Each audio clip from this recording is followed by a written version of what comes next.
नमस्कार दोस्तों, कैसे हो आप लोग। स्वागत है आपका हमारे इस यूट्यूब चैनल पे। आज हम लोग लीडरशिप का थर्ड चार्ट को डिस्कस करने वाले हैं, जिसमें हम लोग देखेंगे अदर लीडरशिप स्टाइल। दुनिया में बहुत सारे लोग अलग अलग लीडरशिप स्टाइल का नाम रख देते हैं अपने मन से।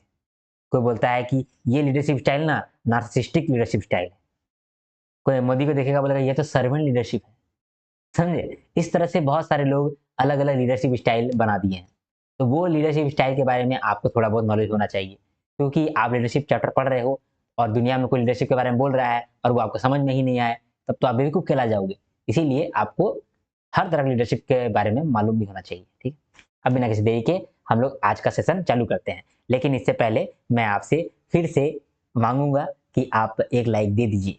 एक लाइक दे दीजिए। आपका एक लाइक मेरे लिए बहुत मोटिवेशन का काम करता है, मेरे वीडियोज़ को आगे और लोगों तक पहुँचाता है। आप तो देखते होंगे मेरे वीडियोज़ में व्यूज़ ही नहीं आता है, लेकिन आपको तो मालूम है ना कंटेंट में दम है, तो आप प्लीज़ लाइक कर दीजिए ना, प्लीज़।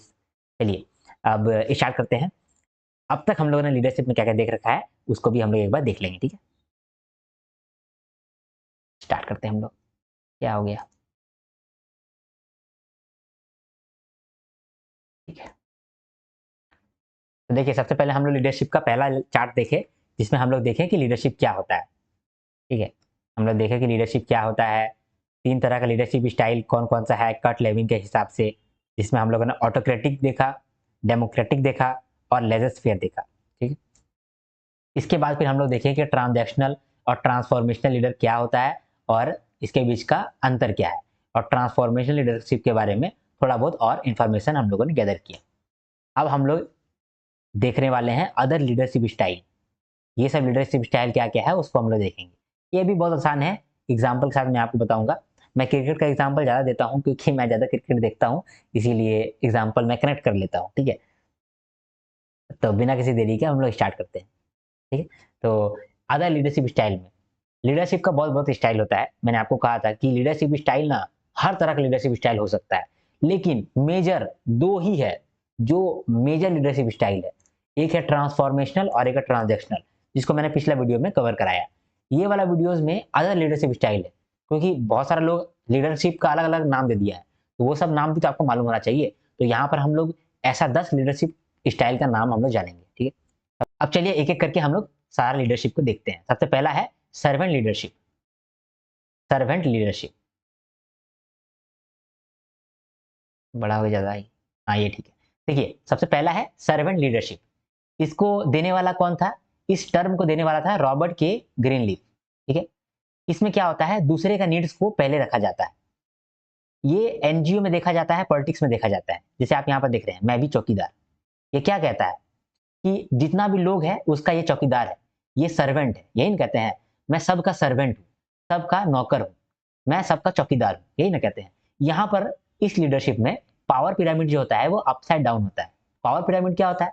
पावर पिरामिड का मतलब, देखिए ये एक पिरामिड है, इसमें जो टॉप में होता है ना, उसके पास सबसे ज़्यादा पावर होता है। एग्ज़ाम्पल के लिए सीईओ, है ना? सीएफओ, ये सब के पास सबसे ज़्यादा पावर है। उसके बाद पावर है मैनेजर लोग का, उसके बाद पावर है वर्कर लोग का, है ना? तो जो सबसे नीचे रहता है उसके पास पावर सबसे कम रहता है, और सबसे जो टिप पे रहता है उसके पास सबसे ज़्यादा पावर रहता है। तो यहाँ पर बोलता है ये जो पावर पिरामिड है ये अपसाइड डाउन है, मतलब ऐसा है। तो अगर ऐसा रहेगा तो सबसे नीचे में सबसे ज़्यादा पावरफुल आदमी रहेगा, मतलब कि जो जनता है वही सबसे ज़्यादा ज़्यादा पावरफुल है। जनता सबसे ज़्यादा पावरफुल है। उसके बाद जो ऊपर में उसका सरकारी नौकर है, वो लोग उससे कम पावरफुल है, और जो सबसे ज़्यादा लीडर है, सबसे हेड में है, प्राइम मिनिस्टर, उसका वो सर्वेंट है, उसके पास पावर ही नहीं है। सबसे ज़्यादा पावर किसके पास है? जनता है। जो सबसे कम पावर है, वो है लीडर। तो यही यहाँ पर कहता है कि सर्वेंट लीडरशिप में क्या होता है, जो पावर पिरामिड है, ये अपसाइड डाउन होता है। इसको देने वाला का नाम है रॉबर्ट ग्रीनलीफ, समझे? देखिए, पावर पिरामिड जो अपसाइड डाउन होता है, तो वो कहीं न कहीं लीफ की तरह ही दिखता है। हरा पत्ता जैसा ही दिखता है। देखिए ना, हरा पत्ता है ना? हरा पत्ता तो ऐसे ही ना होता है। मान लीजिए ये हरा पत्ता है ना? तो हरा पत्ता तो ऐसे ही दिखता है, पावर पिरामिड। तो इससे आप याद कर सकते हैं, समझे? कि सर्वेंट लीडरशिप, जिसमें कि पावर पिरामिड एक पत्ते के जैसा रहता है, उसको देने वाला भी पत्ता है, ग्रीन लीफ। तो पत्ता पत्ता जानता है कि सर्वेंट लीडरशिप को देने वाला है ग्रीन पत्ता, हरा पत्ता। तो रॉबर्ट के ग्रीन लीफ ने ये टर्म दिया था सर्वेंट लीडरशिप। जिसमें कि कहा जाता है कि लीडर ही सर्वेंट है, समझे। अगला लीडरशिप देखते हैं जिसको कहते हैं सिचुएशनल लीडरशिप, ठीक है। इसमें एग्जांपल मैंने दिया है एम एस धोनी का। आपने देखा होगा, अगर आप क्रिकेट देखते हैं तो एम एस धोनी है ना, क्रिटिकल सिचुएशन में सिचुएशन को अच्छे से हैंडल करता है, इसीलिए तो इसको कैप्टन कूल कहते हैं, क्योंकि हर सिचुएशन में ये दिमाग को शांत करता है। तो पॉल हर्शे और केन ब्लैंकार्ड ये दोनों ये कहते हैं कि देखो, अच्छा लीडरशिप वही होता है जो सिचुएशन के हिसाब से अपना लीडरशिप को बदल देता है। कोई single best style of leadership नहीं है, सिचुएशन के हिसाब से लीडरशिप बदलता है और उसी को कहते हैं सिचुएशनल लीडरशिप। इसको देने वाला का नाम कौन क्या क्या है? पॉल हर्शे और केन ब्लैंकार्ड। इसको याद कैसे करिएगा? हर्शे मतलब हर सिचुएशन में, हर सिचुएशन में चढ़ के खेलो, हर सिचुएशन में चढ़ के खेलो, हर सिचुएशन में चढ़ के एकदम बुलंदी हासिल करो। तो चढ़ के मतलब कि केन ब्लैंकार्ड, और हर सिचुएशन में मतलब हर्शे, तो हर सिचुएशन में चढ़ के खेलो। तो पॉल हर्शे और केन ब्लैंकार्ड के द्वारा दिया गया था सिचुएशनल लीडरशिप, हर सिचुएशन में चढ़ के खेलो, ठीक है। अब है नार्सिसिस्टिक लीडरशिप। इस आदमी को आप जानते हैं ना, ये है नॉर्थ कोरिया का सुप्रीम लीडर, नॉर्थ कोरिया का ये किंग है, समझे, जिसका नाम है किम जोंग यून। ये किम जोंग यून जो है ना, वो नार्सिसिस्टिक है। ये सिर्फ अपना ही फायदा खोजता है, ये चाहता है कि जो मेरे लिए सही है सिर्फ वही करेंगे, पूरा घमंडी है, समझे, पूरा इगोइस्टिक है। जानते हैं एक बार है ना, इसका हेयर स्टाइल देख करके कोई बच्चा हंस दिया था, तो ये क्या किया, सारा बच्चा का एक रूल बना दिया कि सारा बच्चा मेरा हेयर स्टाइल फॉलो करेगा, और सबको ये फोर्स किया गया है कि सबको किताब में किम जोंग यून का फैमिली के बारे में पढ़ेगा, पढ़ना ही पड़ेगा, ऐसा रूल्स बना दिया है। तो ये बहुत नार्सिसिस्टिक लीडर है, मतलब ये खाली ये घमंडी है, सेल्फ है, इगोइस्टिक है, समझे। तो जो आदमी सिर्फ अपना फायदा के लिए इंटरेस्टेड रहे उसको कहते हैं हम लोग नार्सिसिस्टिक लीडरशिप, समझे। इस तरह का लीडरशिप जो होता है वो अनहेल्दी होता है और डिस्ट्रक्टिव होता है। इसमें हाई एरोगेंस है, मतलब खूब घमंड है, सेल्फ एब्जॉर्प्शन है, ईगो है, पावर के लिए प्यार है, पावर खाली खोज रहा है, हाई सेल्फ लव है, खुद के लिए खुद बहुत प्रेम है। नार्सिसिस्टिक लीडरशिप में आता है आपका एडोल्फ हिटलर भी आ जाएगा, है ना। अब है पैटर्नल लीडरशिप। पैटर्नल लीडरशिप, इसका प्राइम एग्जांपल है महात्मा गांधी। आपने महात्मा गांधी को देखा है, जिसको नाम दिया गया है फादर ऑफ नेशन। इसको क्यों ऐसा नाम दिया गया है? इसका कुछ कंट्रीब्यूशन होगा तब ना। तो इनका जो लीडरशिप स्टाइल है ये फादरली मैनेजरियल स्टाइल है। ये क्या करते हैं, ये जो लीड करते थे अपने टीम को, तो इनका जो टीम था, इसका टीम में पूरा देश था, और पूरा देश को एक फैमिली मानते थे और उनके लिए लड़ाई करते थे। इनके पास पैसा का कमी नहीं था, लेकिन आपने देखा होगा कि ये गरीबों का लीडर थे, तो गरीबों का लीडर के लिए इन्होंने क्या किया, बढ़िया बढ़िया कपड़ा त्याग दिया और स्वदेशी मूवमेंट लाए, जिसमें कि ये खादी कपड़ा पहनने लगे और क्या बोलते चरखा चलाने लगे। तो ये क्या करने लगे, ये पूरे देश को ये चीज बताएं कि देखो तुम लोग डरो नहीं, हम तुम्हारे लीडर यहाँ पर खड़े हैं, हम तुम्हारा पिता समान है, हम तुम्हारे लिए लड़ाई करेंगे। तो पिता के तरह बन गए ये सारा टीम मेंबर के लिए। इसीलिए इस तरह के लीडरशिप को कहते हैं paternal leadership, fatherly managerial leadership, ठीक है। ये चाहते थे कि इनका जो टीम मेंबर हो वो लॉयल हो और ओबीडिएंट हो। जैसे कि महात्मा गांधी कहते हैं कि मेरा रूल है अहिंसा, तो वो चाहते थे कि जो भी मेरा टीम मेंबर है वो अहिंसा का एकदम प्रैक्टिस करता हो, सिर्फ अहिंसा ही करता हो, हिंसा नहीं करता हो। तो ये चाहते थे कि मेरा जो भी टीम मेंबर है, जो भी मेरा परिवारवासी है, वो अहिंसा परमो धर्मा को फॉलो करता हो, ठीक है। तो इस तरह का लीडरशिप स्टाइल जो था उसको बोलते हैं हम लोग पैटर्नल लीडरशिप स्टाइल, ठीक। इसके बाद अगला लीडरशिप स्टाइल क्या है देखते हैं। तो हम लोगों ने 4 देख लिया, paternal leadership, narcissistic leadership, situational leadership और सर्वेंट लीडरशिप। अब देखते हैं कोलैबोरेटिव लीडरशिप। इसमें फिर हम लोग आएंगे, रोहित शर्मा का एग्जांपल लेंगे।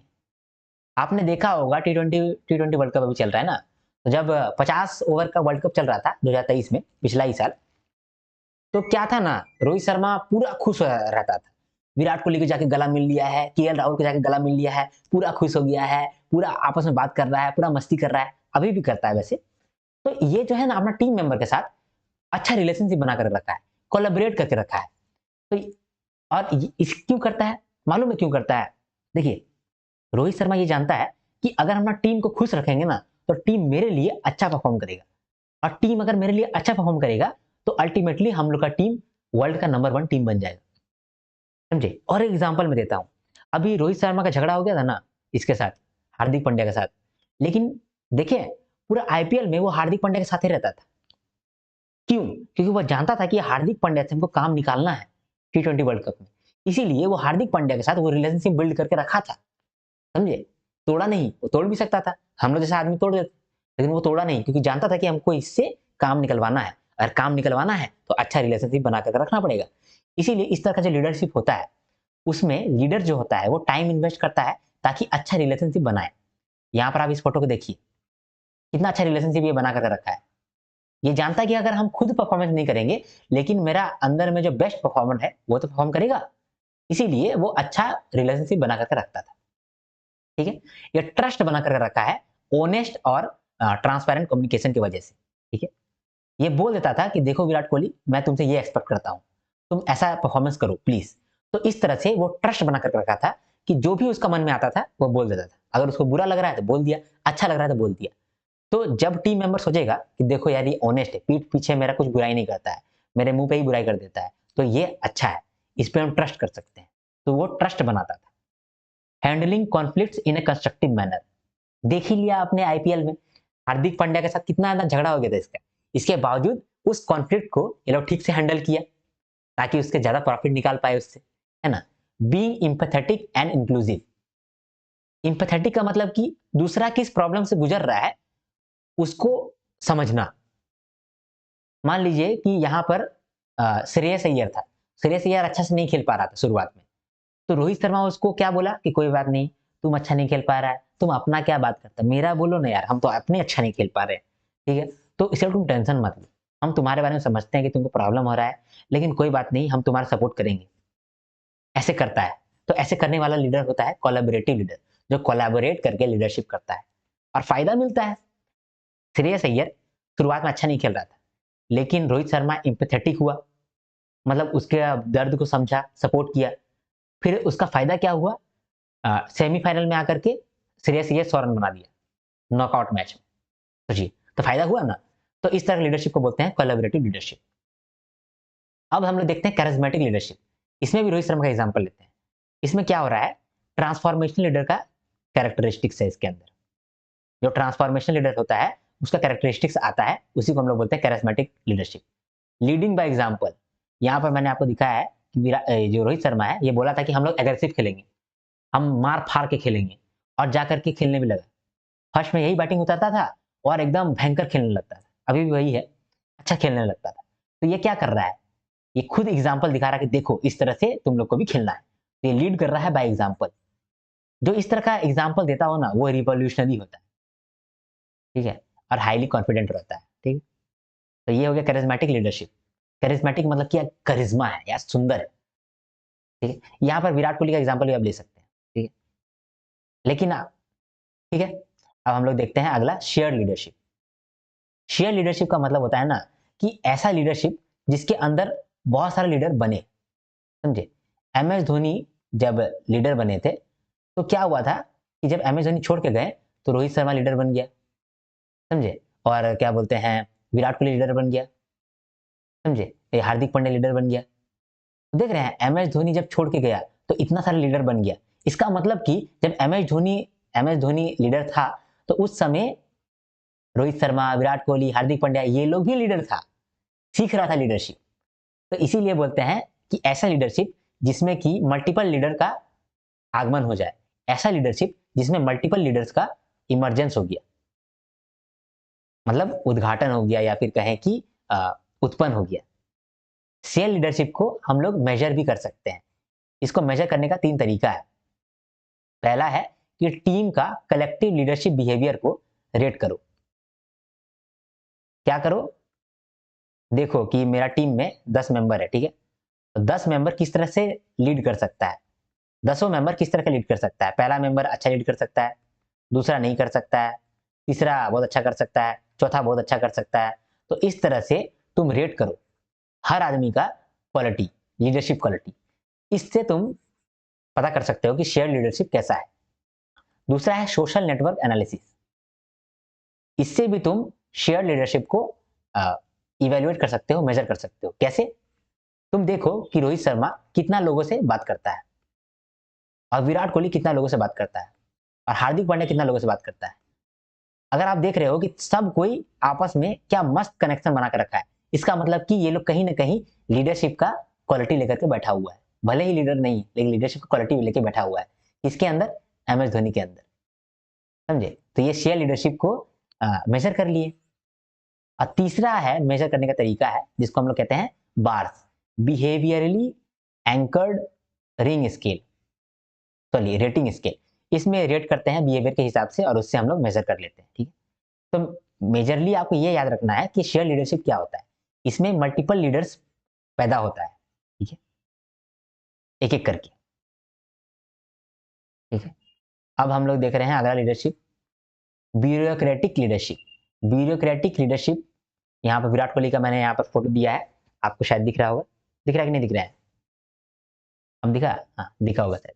ठीक है, तो देखिए ब्यूरोक्रेटिक का मतलब होता है बाय रूल्स। देखिए ब्यूरियू, देखिए बाय और आरई से हो गया रूल्स। ठीक है, बाय रूल्स, जो बाय रूल्स चलता हो ना उसको बोलते हैं ब्यूरोक्रेटिक। तो रूल्स के थ्रू जो लीडरशिप करता हो उसको कहेंगे हम लोग ब्यूरोक्रेटिक लीडरशिप। इसको दिया था मैक्स वेबर। वेबर ने कहा था कि एक वेब बना लो, रूल्स का एक वेब बना लो, एक रूल्स का एक वेब बना दो और उस रूल्स को ही फॉलो करो। समझे? इसीलिए इसको देने वाला था मैक्स वेबर। इसमें है स्ट्रिक्ट हायरार्की, मतलब एक लीडर है उसके अंदर दो सब लीडर, समझे, और सब लीडर के अंदर और एम्प्लॉइज, समझे। तो इस तरह का स्ट्रिक्ट हायरार्की होना चाहिए। जो सब लीडर है वो लीडर को ज्यादा बढ़ चढ़ करके बोल नहीं सकता है, चिल्ला चिल्ली नहीं कर सकता है, एक लिमिट में रहना पड़ेगा। समझे? तो इस तरह का लीडरशिप में स्ट्रिक्ट हायरार्की होता है। जो जिसका पोजीशन नीचे है उसका कम औकात है, जिसका पोजीशन ऊपर है जिसका ज्यादा औकात है। यहाँ पर रिटर्न जॉब डिस्क्रिप्शन होता है और ऑर्गेनाइजेशन चार्ट होता है। जैसे यहाँ पर ऑर्गेनाइजेशन चार्ट है कि एक है लीडर, ठीक है, इसके अंदर है दो सब लीडर, ठीक है, और सब लीडर के अंदर है दो असिस्टेंट लीडर। ठीक है, मान के चलो। ठीक है, तो सबका डिस्क्रिप्शन दिया गया है कि स्ट्रिक्ट लीडर का क्या क्या काम है। ये वही सब काम कर सकता है, एक्स्ट्रा काम नहीं करेगा। ये असिस्टेंट लीडर का काम है, ये यही करना पड़ेगा, इससे एक्स्ट्रा नहीं कर सकता है। तो ये लोग का जॉब डिस्क्रिप्शन पहले से लिखा हुआ रहता है, उसी को ये लोग फॉलो करना पड़ेगा। इसमें पोजीशन सबका डिफाइंड होता है कि किसका क्या पोजीशन है। इसमें रूल्स पे डिपेंड करता है, इसीलिए तो इसका नाम है ब्यूरोक्रेटिक। इम्पर्सनल है ये, समझे, मतलब पर्सनली सब कोई अपना काम कर रहा है। ठीक है, यहाँ पर परफॉर्मेंस का बात आता है, वर्कर का बात नहीं आता है। ये जो विराट कोहली है ये कोई वर्कर के बारे में उतना नहीं सोचेगा, उसका परफॉर्मेंस के बारे में सोचेगा। अगर उसका परफॉर्मेंस बढ़िया है तो उसको रिवॉर्ड देंगे, अदरवाइज उसको पनिशमेंट देंगे। ठीक है, ऑर्गेनाइजेशन का दो मिशन होता है इस तरह के लीडरशिप के अंदर। पहला होता है अप फोकस और दूसरा होता है इन फोकस। अप फोकस का मतलब कि ऊपर ऊपर फोकस करना है, समझे, ऊपर ऊपर फोकस करना है। कंपनी के ऊपर ऊपर में कौन बैठा है? बोर्ड ऑफ डायरेक्टर या स्टेक होल्डर्स। तो उसके ऊपर अगर हम फोकस करते हैं तो उसको हम लोग बोलेंगे अप फोकस। और इन फोकस का मतलब कि कंपनी के अंदर जो प्रोडक्ट बनता है उसका किस तरह से मार्केटिंग हो रहा है, उसका क्या प्रॉफिट हो रहा है, उसमें अगर हम लोग फोकस करेंगे तो उसको हम लोग बोलेंगे इन फोकस। तो यहाँ पर दो मिशन होता है, अप फोकस मतलब कि बोर्ड ऑफ डायरेक्टर और स्टेक होल्डर को ध्यान देना है, और इन फोकस मतलब कि प्रोडक्ट में ध्यान देना है, प्रॉफिट को ध्यान देना है, मार्केट शेयर को ध्यान देना है। ठीक है, आशा करता हूँ कि ये आपको समझ में आया हो, ये लीडरशिप। ठीक है, अब अगला है ऑथेंटिक लीडरशिप। ऑथेंटिक लीडरशिप का मतलब होता है जो एकदम जेन्युइन हो। ठीक है, इसमें एग्जांपल मैंने दिया है कपिल देव का। कपिल देव क्या करते हैं कि एक सिंसियर रिलेशनशिप बनाते हैं अपने सबॉर्डिनेट के साथ। जो भी इनका, जो ये मान लीजिए कि मैनेजर है या फिर लीडर है, इसका टीम मेंबर होगा, इसका सबॉर्डिनेट होगा, तो उससे एक सिंसियर रिलेशनशिप बनाएंगे। समझे, ना ही बुरा रिलेशनशिप ना ही अच्छा रिलेशनशिप, लेकिन एक सिंसियर रिलेशनशिप। ठीक है, इस तरह लीडरशिप में क्या होता है, देखिए मान लीजिए कि कोई टीम अच्छा परफॉर्म किया है तो उसको रिवॉर्ड मिलेगा, और टीम के अंदर एक इंडिविजुअल है जो अच्छा परफॉर्म किया है तो उसको भी प्रमोट किया जाएगा। तो प्रमोट किया जाएगा both individual as well as team performance. ठीक, इसमें मॉरल एस्पेक्ट का बात होता है। अगर मान लीजिए कि एक एक टीम अगर अच्छा परफॉर्मेंस कर रहा है तो उसको रिवॉर्ड देना चाहिए। ठीक है, तो ये मॉरल एस्पेक्ट पे भी फोकस करता है।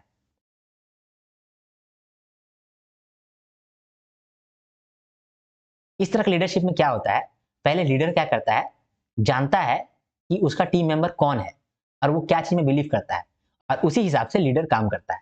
ठीक है, जैसे मान लीजिए कि ये जो कपिल देव है इसके अंदर 4 आदमी काम कर रहा है, ठीक है। तो 4 आदमी काम कर रहा है, 4 आदमी सोचता है कि हम लोग को जान लगा के इतना मेहनत करना है कि सबको फोड़ के रख देना है। तो कपिल देव ये समझ गए कि ये लोग जो है ना, ये गरम खून वाला आदमी है।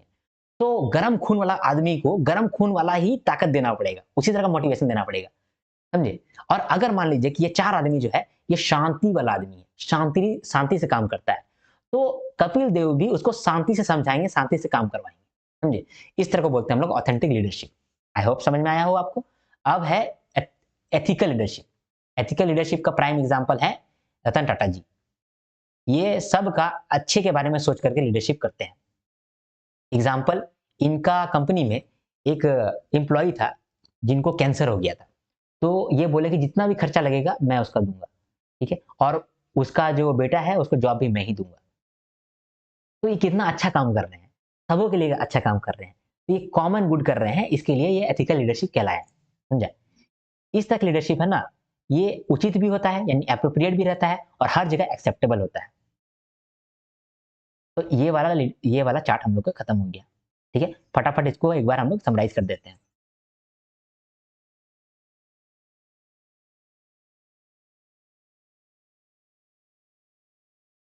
चलिए तो समराइज करते हैं। हम लोगों ने 10 लीडरशिप स्टाइल यहाँ देखा। पहला देखा सर्वेंट लीडरशिप, जिसमें लीडर जो है वही सर्वेंट है। जैसे मैं भी चौकीदार, मोदी क्या कहता है, मैं भी चौकीदार, मतलब मैं सर्वेंट हूं जनता का। यहाँ पर क्या होता है, पावर पिरामिड जो होता है वो अपसाइड डाउन होता है, इसीलिए इसको देने वाले का भी नाम है रॉबर्ट के ग्रीनलीफ। ग्रीनलीफ भी तो ऐसा ही रहता है ना, ग्रीनलीफ तो ऐसा ही होता है, समझे। तो देने वाला का भी नाम है ग्रीनलीफ, और इसमें पावर पिरामिड भी अपसाइड डाउन होता है, अपसाइड डाउन होता है, ठीक है। ये पॉलिटिक्स में देखा जाता है। अब दूसरा था सिचुएशनल लीडरशिप। सिचुएशन के हिसाब से जो लीडरशिप क्वालिटी निकल के आता है उसको बोलते हैं सिचुएशनल लीडरशिप। इसको देने वाले का नाम था पॉल हर्शे और केन ब्लैंकार्ड। इसको कैसे याद कर सकते हैं, हर्शे मतलब हर सिचुएशन में, ब्लैंकार्ड बढ़ चढ़ करके काम करो, हर सिचुएशन में बढ़ चढ़ करके काम करो, हर्शे और ब्लैंकार्ड, ये दोनों का दिया हुआ है ये लीडरशिप, ठीक है। अब है नार्सिसिस्टिक लीडरशिप। नार्सिसिस्टिक का मतलब कि घमंडी है, सिर्फ अपना ईगो पे लेता है बात, और पावर का भूखा है, समझे। एग्जाम्पल है किम जोंग यून, जो नॉर्थ कोरिया के किंग है, वो सिर्फ अपने फायदा में ही काम करते हैं। इस तरह का जो लीडरशिप होता है वो अनहेल्दी होता है और डिस्ट्रक्टिव होता है, ठीक है। अब है पैटर्नलिस्टिक लीडरशिप। इसमें जो लीडर होता है वो पिता का रोल निभाने लगता है, और जो भी उसका टीम मेंबर है उसको एक एक्सटेंडेड फैमिली की तरह ट्रीट करता है, लेकिन वो चाहता है कि जो भी मेरा टीम मेंबर है वो लॉयल हो और ओबीडियंट हो। इसीलिए महात्मा गांधी भी चाहते थे कि उसका जो भी टीम मेंबर है वो अहिंसा परमो धर्म का फॉलो करता हो। फिर है कोलैबोरेटिव लीडरशिप। जैसे कि Rohit Sharma T20 world cup के पहले जो 50 ओवर वर्ल्ड कप चल रहा था उसमें लोगों को कोलैबोरेट करके चल रहे थे। तो इस तरह का लीडरशिप में क्या होता है, अच्छा रिलेशनशिप बनाता है लीडर। लीडर अच्छा रिलेशनशिप बनाता है, अच्छा कम्युनिकेशन करके उन लोगों में ट्रस्ट पैदा करता है, कॉन्फ्लिक्ट अगर हो गया तो उसको मैनेज कर लेता है, और सबके साथ इम्पैथेटिक रहता है। फिर रोहित शर्मा का ही एग्जांपल लेकर के मैंने करिज्मेटिक लीडरशिप बताया। उसमें क्या होता है कि एग्जाम लीडिंग बाय एग्जांपल होता है, जो रोहित शर्मा कह दिया है वो करके दिखाता है। तो इस तरह से लीडरशिप करता है उसको कहते हैं करिज्मेटिक लीडरशिप, ठीक है। शेयर लीडरशिप का मतलब होता है ऐसा लीडरशिप जिसमें जिस लीडरशिप के अंदर दो चार और लीडर पैदा हो रहा हो। तो जब MS धोनी लीडर बना था तो उसके अंदर रोहित शर्मा, विराट कोहली, हार्दिक पांड्या, ये सब को लीडर बन रहा था। तो ये लीडर बन रहा था, इसीलिए उस तरह लीडरशिप को कहते हैं शेयर लीडरशिप, ठीक है। इसको मेजर करने का 3 तरीका है। पहला है कि टीम का कलेक्टिव लीडरशिप बिहेवियर को रेट कर लो। दूसरा, सोशल नेटवर्क एनालिसिस, एक इंसान कितना के साथ नेटवर्क बना करके रखा है सोशली, उससे पता कर सकते हैं शेयर लीडरशिप कैसा है। और तीसरा, बार्स मतलब बिहेवियरली एंकर्ड रेटिंग स्केल। अब है ब्यूरोक्रेटिक लीडरशिप। इस तक लीडरशिप का मतलब होता है ब्यूरोक्रेटिक मतलब बाय रूल्स, ठीक है, बाय रूल्स, जो रूल्स के हिसाब से चले उसको बोलते हैं ब्यूरोक्रेटिक लीडरशिप। इसमें क्या होता है, जो भी इंसान है उसका रूल्स पहले से लिखा हुआ है, उसका जॉब डिस्क्रिप्शन पहले से लिखा हुआ है कि कौन इंसान कौन सा काम करेगा। ये इंसान यही काम कर सकता है तो तुम वही करो, और दूसरे का काम में टांग मत लाओ, तुम जो है तुम्हारा यही काम है तुम यही करो, ठीक है। तो इस तरह का जो लीडरशिप होता है इसमें सबका पोजीशन डिफाइंड होता है, ये सब कोई रूल्स के हिसाब से काम करता है, ये हायरार्की पे बेस्ड होता है, जो जिसका पोजीशन है वो पोजीशन में ही काम करेगा, ज्यादा इधर उधर भागेगा नहीं, समझे। यहाँ परफॉर्मेंस पे मैटर करता है, वर्कर का ज़्यादा बातचीत नहीं होता है, अपना अपना परफॉर्मेंस करो। इस तरह का लीडरशिप के अंदर ऑर्गेनाइजेशन जो होता है उसका 2 मिशन होता है। पहला मिशन होता है अप फोकस, कि ऊपर-ऊपर फोकस करना है। मतलब कि बोर्ड ऑफ डायरेक्टर और स्टेक होल्डर सही से काम कर रहा है। ये वाला फोकस करना है तो उसको हम लोग बोलेंगे अप फोकस। अब इन फोकस क्या होता है? इन फोकस का मतलब कि मेरा जो प्रोडक्ट है उसका प्रॉफिट हाई हो रहा है कि नहीं हो रहा है, ठीक है? मेरा जो प्रोडक्ट है उसका मार्केट शेयर बढ़ रहा है कि नहीं बढ़ रहा है, समझे? तो इसको बोल दिए हम लोग ब्यूरोक्रेटिक लीडरशिप। अब अगला है ऑथेंटिक लीडरशिप। इसमें क्या होता है कि सिंसियर रिलेशनशिप बनाए हैं अपना टीम मेंबर के साथ, अपने सबऑर्डिनेट के साथ, ठीक है? अब हम लोग अपना सबऑर्डिनेट को समझे हैं कि मेरा सबऑर्डिनेट जो है वो गर्म खून का है, तो उसको उसी तरह से मैनेज कर रहे हैं। और दूसरा एम्प्लॉयी है, ये जो है वो ठंडा दिमाग का है, उसको ठंडा दिमाग से ही इसको मोटिवेट कर रहे हैं, काम करवा रहे हैं, समझे? तो इस तरह को बोलते हैं हम लोग ऑथेंटिक लीडरशिप। इसमें एग्जाम्पल हम लोगों ने दिया था कपिल देव का। फिर लास्ट में हम लोगों ने देखा एथिकल लीडरशिप। इसमें हम लोग बोले कि जो सबके लिए अच्छा काम कर रहा हो उसको हम लोग बोलते हैं एथिकल लीडरशिप। एग्जाम्पल होगा इसका रतन टाटा जी, ठीक है? तो यहाँ पर ये वाला चार्ट को मैंने यहाँ पर आपको कवर करा दिया, ठीक है? आई होप आपको समझ में आया हो। अगर समझ में आया हो तो लाइक करके मत जाइए, क्योंकि समझ में आ गया और आप लाइक भी नहीं करेंगे तो पाप चढ़ेगा ना आपको। तो आप लाइक कर दीजिए प्लीज। तो प्लीज आप लाइक कर दीजिए। आपका कमेंट का मैं इंतजार कर रहा हूँ, तो आप कमेंट जरूर करें, क्योंकि आपका एक कमेंट मेरा पूरा दिन बना देता है। मैं दिन रात देखते रहता हूँ आपका एक कमेंट को, मेरा दिल गार्डन गार्डन हो जाता है। आप मेरे वीडियोस को शेयर भी कर सकते हैं। आप मेरे चैनल को सब्सक्राइब करके जरूर रख लो, क्योंकि आगे आने वाले कंटेंट में बहुत फायदा आपको मिलेगा अगर आप एक आरबीआई ग्रेड बी के एस्पायरेंट हैं। क्यों? क्योंकि मैं पीआईबी के वीडियोस लेकर के आऊंगा और जीए के मिसलेनियस वीडियोस में लेकर के आऊंगा जैसे ही नोटिफिकेशन आता है। और अभी मैनेजमेंट का पूरा सिलेबस मैं आपके साथ कवर करा रहा हूँ in the form of chart, ठीक है? फिर स्ट्रेटजी वीडियोस बहुत सारा आ रहा है, वो आप देखो, बहुत फायदेमंद वाला ये है स्ट्रेटजी वीडियोस। और इसके बाद ईएसआई का भी कुछ टॉपिक्स मैं लेकर के आता ही रहता हूँ, वो भी आप जरूर देखिए। सब्सक्राइब करने से आपका फायदा ही होगा, कोई नुकसान नहीं है, ठीक है? टेलीग्राम चैनल पे ये सारा नोट्स अवेलेबल रहता है, तो कुमार आर्यन टेलीग्राम सर्च करो और टेलीग्राम चैनल ज्वाइन कर लो। आपको कोई भी इशू हो रहा हो, कोई प्रॉब्लम हो रहा हो, या फिर मुझसे पर्सनली कनेक्ट करना है, तो इस इंस्टाग्राम आईडी में आप जाकर के डीएम कर सकते हैं। अदरवाइज आप कमेंट करो, मैं रिप्लाई दे देता हूँ तुरंत ही, ठीक है? अब बिना किसी देरी के इस वीडियो को समाप्त करना चाहता हूँ। लाइक शेयर सब्सक्राइब जरूर करके रखें, ठीक है? अब मैं भी थक गया, इसीलिए इस वीडियो को अब खत्म करना चाहता हूँ। जब तक नेक्स्ट वीडियो नहीं आता तब तक के लिए हर हर महादेव, शंभू शंकर, ठीक है? टाटा।